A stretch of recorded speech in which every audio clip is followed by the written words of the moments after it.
Hi, welcome back to Book Club. We are going through the next chapter of Move Over Extroverts. And today we're talking about boundaries. So, setting boundaries and maintaining boundaries, and those are two separate things. So, who wants to open it up? This is a big topic, so there's a lot of different directions we could go. Cheryl. Well, I'll go ahead and start since this is a good one for me. And I had to learn the hard way in that, coming from the hospitality business, you don't have boundaries, period. That's just how it is, especially in higher management.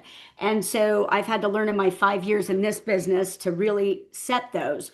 And so, well, for about the last year and a half, and I've been pretty good about keeping it, is my husband's a manager at Trader Joe's, so he gets up like stupid early in the morning, and then so do I because I'm on the pivot call at 4:30 every morning.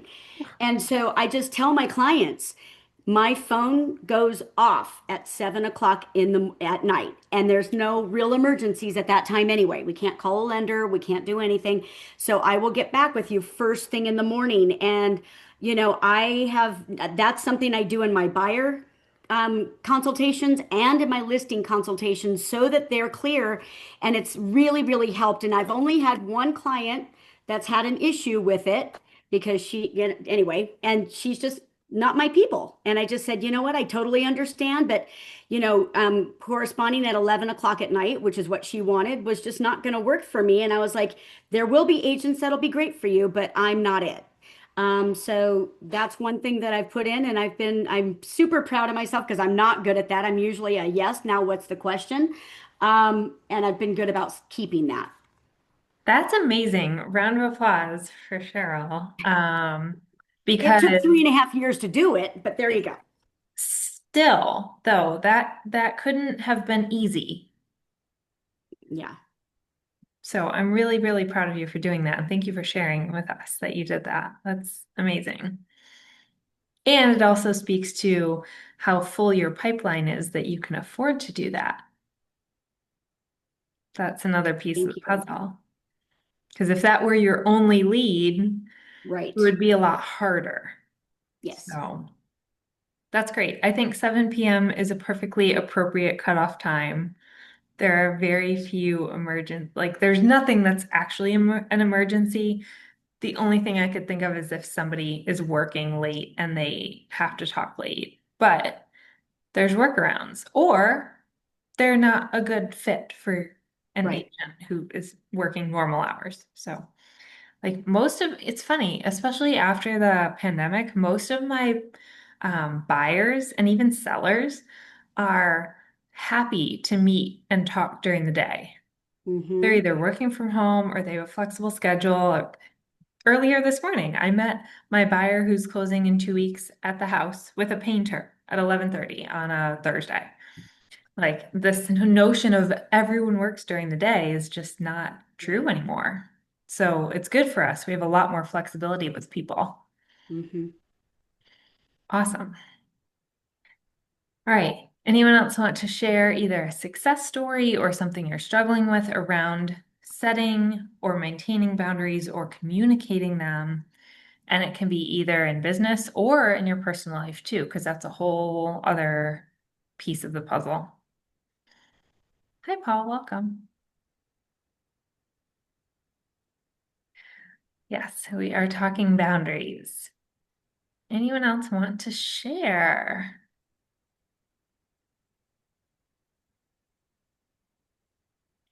or have questions? I will take questions as well on how to do this, or if you're struggling, maybe you're not sure what to say. I I loved your love piece at the end. Sorry to interrupt. About creating your joy and to plan the balance of your energy and enjoy the life you're creating. I mean, that's why we work so hard, right? Is so that we can get to that point. So, trying to put it in your schedule, like you with the beach, put it in your schedule at least one or two things a week that bring you joy. And sometimes that is not, I don't do that all the time. So I've got to work on that. Yeah, that one takes practice. Yeah, Teresa. I was gonna say I've done something similar, not so much shutting off my phone, but now when I meet with people, because sometimes I just need a mental break, right? Throughout the day, like during the day. So I'll sit with them and I'll talk with them and I'll be like, look, my phone is always here and you can text me at any time. It doesn't mean that I'll have it with me. Typically, if I don't answer you, I'm in a meeting or I'm sleeping. And they all receive that very well. Because I might take a nap during the day. It depends what kind of day I've had, you know? Yeah, I think it's great to set that expectation up front. I also don't think we necessarily have to tell them what we're doing. Like we could just say there are certain times I'm not going to be available, such as if I'm in an appointment or I'm with another client or something. The appointment could be with your couch Hmm. or your bed. So I think that's perfectly appropriate. And I do think people will respect boundaries when they're set and when they're stuck to. Um, I had somebody text me at like 11 o'clock, and there's no way. There's no way. Even if I am awake, which I'm probably not, I'm not responding. Yeah, Sharon. Hi everyone. I'm I'm getting better at not explaining, Hmm. which is what you were just saying. At just saying I'm not available. It doesn't matter what I'm doing or why I'm taking the time. I could be taking the time to lay on my couch and binge watch my current series, and that's okay. I don't have to identify that. I can just say I'm not available. So I've been working on that and getting better at that. How has the feedback been when you explain this to people? Fine. Good. They accept it. They don't question it. Yeah, I think it's totally appropriate.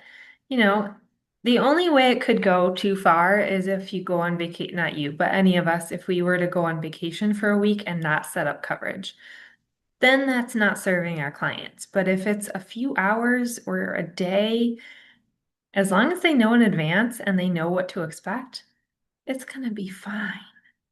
It's gonna be fine. And part of this is teaching people as well. Sometimes with a brand new client or even a new agent that I'm working with on the other side, if their text can wait, like if it's not an immediate response that they have to have, or they're not freaking out about something, um, I will train them by holding off responding on purpose. I might see it right away. I might be able to respond right away. But I always ask myself, do I want to train this person to expect me to respond right away? And oftentimes the answer is no. And if you do that from the beginning, then it starts that pattern of, oh, okay, she'll get back to me at some point today, but it might not be immediate, versus if you start off the bat immediately responding or immediately typing, because they can see that, then they're going to expect that. And then if you take 2 hours, they're going to be like, whoa, what the hell? Where's my agent? Oh, yeah, Paul. I have a little bit of a success, but also a struggle, and maybe I can ask you.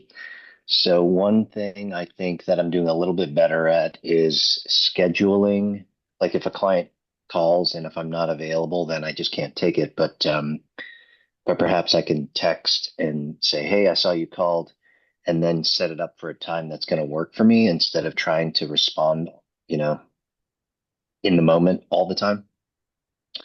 So the struggle piece is if I get a text or a call and I answer it then I don't have to remember to do it later. And there's a bit of fear of forgetting that I'm going to do that.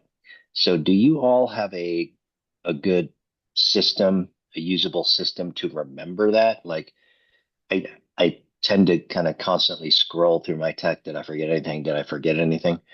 But I am doing better about like not responding to everything in the moment all day long. So That's there you good. go. That's good. I do the same thing, especially with phone calls. It's the text that sets it up. Hey, sorry, I missed your call. I'm free today at 3. Would that work for you for a quick call? If we're talking about some sort of negotiation or a price reduction or something that needs to be a phone call. So you set that up in advance, and then immediately, as soon as we agree to that, I'll go and put it in my calendar. And then if I really need to, I'll also set an alarm for 5 minutes before. And that way I have multiple things pinging me so I don't forget. So that works for me. What works for everybody else? Does anyone else do this?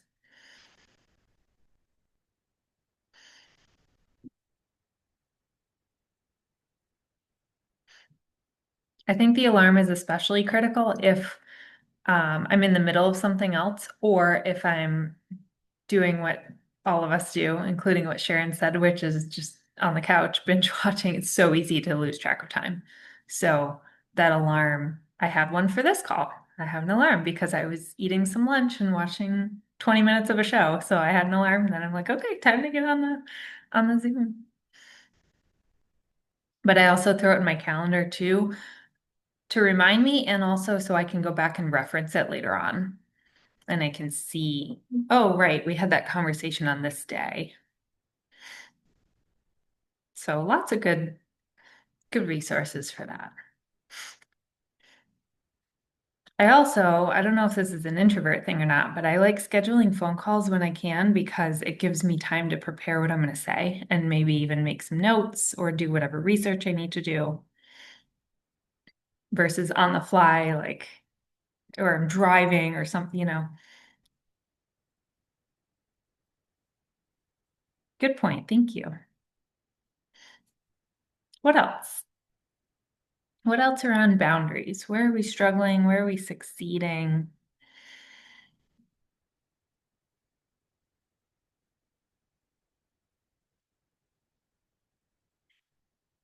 Does anyone struggle with boundaries in your personal life? Yeah, sure.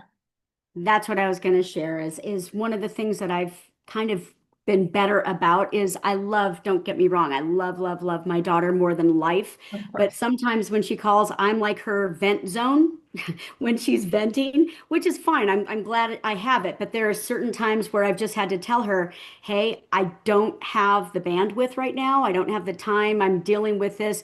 Can I call you back? Because it's as your thing, it's so draining that it stops me in the middle of my zone. And I've gotten a little better about telling her, hey, I can't do this right now, but I will call you back. Yeah. It's so important to recognize that. I'm really glad that you recognize that. I think we all have people who are more draining. And again, draining doesn't mean they're bad people or we don't love them or we don't want to talk to them. It just means legit we're going to feel drained. So we have to have the energy to start with and know that, okay, if I'm drained after this call, this is a good time for me to have that experience versus my favorite example is right before a listing appointment. We can't be doing anything draining before an appointment. It's just not good. It doesn't make sense. We can do it after. So I think that's great. And same thing, you don't even have to explain. You can just say, I would text and be like, everything okay? I'll call you when I can. I'm in the middle of something. I know my mom does that to me, not because I vent to her too often, but a lot of times she'll be like at the grocery store or at the doctor's or something, and she'll just text back and say, hey, I really want to chat with you later, but I can't right now. I'll call you later. Fine, whatever. I was just calling to catch up. Not a big deal, but it's a good example. Someone on a previous call had a friend that was very draining. Well, Sharon, was that you?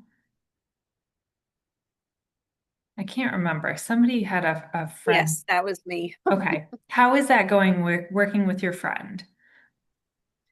It's fine. She actually doesn't actually call very often. She texts me all the time.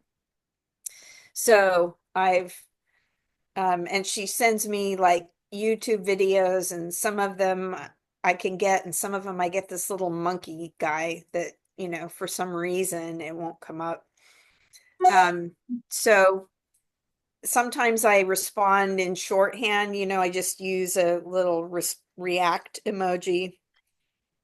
Uh, and a lot of times I'll wait even, a day Mhm. to respond to some of her texts. And then when she does call, I know I have to have a certain amount of energy in order to speak with her. Because invariably it ends up running over an hour with her talking most of the time. So, um, A lot.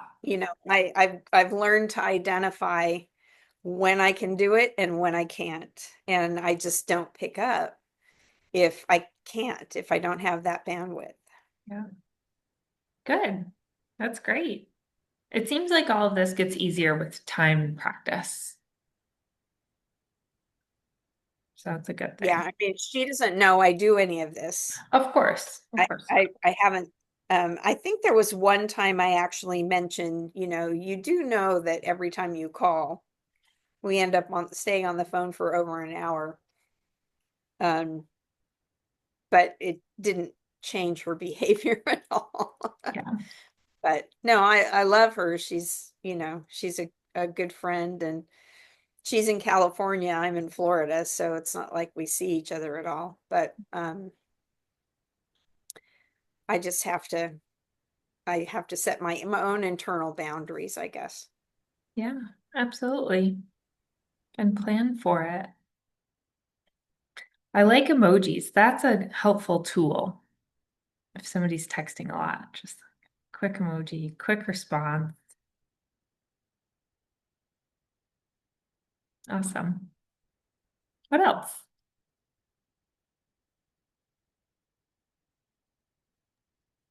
Does anyone have a question? Yeah, Paul. Did you say that you had uh, I don't know, not canned texts, but something like um, saved messages or something like that? That Like a template? yeah, did you? Is that what you said earlier, or no? Maybe. For what? I was thinking like in response to what I had said about setting up an appointment with someone else or putting them off for later. Oh, yeah. I would just say something like I'm in the middle of something right now. I'm free today at 3 or today at 4. You can give them one option, or some people like to give two different time options and say, what's good for you? I can call you then. Do you have those saved so you just copy and paste, No, or do I you? just type it out. Okay, Yeah. gotcha. That's what I was wondering right there. Because Okay. my availability is going to be different depending on the day. But the first line is pretty much always the same. Sorry, Mr. Call. I'm in the middle of something right now, but I'm free these times. What's good for you? Maybe I should make one of those shorthand things. You know how like you could type in or whatever and like these three letters and then it creates a sentence. It says, "Sorry, I'm in the middle of," but Oh, I those haven't keyboard used that before. No, it sounds cool. I have that like in email. I shorthand. have that for my Gmail. I have saved templates, but I don't have it in text. Like for example, this isn't really boundary stuff, but I was just thinking about like in terms of efficiency. Like it'll be like, my name and the brokerage or whatever, and I just type in three letters and then it automatically just fills it in. Do you know Hmm. what I'm talking about? I've Anyway, never used that tool, but it sounds helpful. Yeah, I like it. I'm all about efficiency. Has anyone else used this tool that Paul's talking about? I'm sorry, I can't be more helpful. There's so many tech things out there and apps and AI things and stuff that I'm not even aware of. So hopefully my book does not become obsolete in a year. But yeah, if you guys ever come up, by the way, side note, if you ever find helpful tools like that, pop it into the Facebook group, the Introverts in Real Estate Facebook group, and share it with everyone there because If you're finding something helpful or struggling with something, chances are a lot of people are too.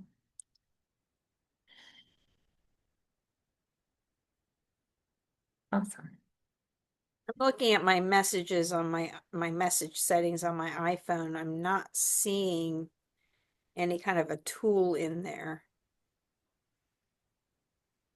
Yeah, I'm not aware of one, but it might be an outside app that you can download that does it. Or maybe it's an Android thing. I really don't know. I'm also an iPhone user. They must exist because the one that started popping up for me is on my way. Mm, In my text, I didn't create it. It's just there. like And so predictive I type in, analytics. yeah, so I type in OMW and then it just fills in on my way and I can just hit send. Hmm. There must be something in there. The one thing I have done that's kind of similar, but not really, is save in my notes a template and then just copy and paste the entire thing. But you still have to go back and forth between the notes app and the text app. So for iPhone users in settings under general, where'd it go? Keyboard, text replacement. So it's like you set in like a code, like it could be 2 letters or Like a 3 letters or something, shorthand. shorthand, and then you type out whatever you want. So, um, so for me, like best, Paul Joaquino, Keller Williams Partners Realty, I just have to put BPK and it just fills all that in. So it's just like a little shorthand. So it's just the challenge is if you actually have it to type out an actual word that has those letters in it, that might get in the way. But FYI, so text replacement. Awesome. I had no idea. Thank you. Maybe pick super weird letters together, like ZXY or something that you would never put in that order. Then you have to remember what it is. Yep. All right, awesome. Anything else? Last thoughts, questions? Stick to your boundaries. You guys all know what your boundaries are. So this week, stick with them. Next week, stick with your boundaries also because we are skipping next week. I apologize. I have a conflict. I have a Massachusetts Association of Realtor board meeting, and we only meet like 3 or 4 times a year, so I can't skip it.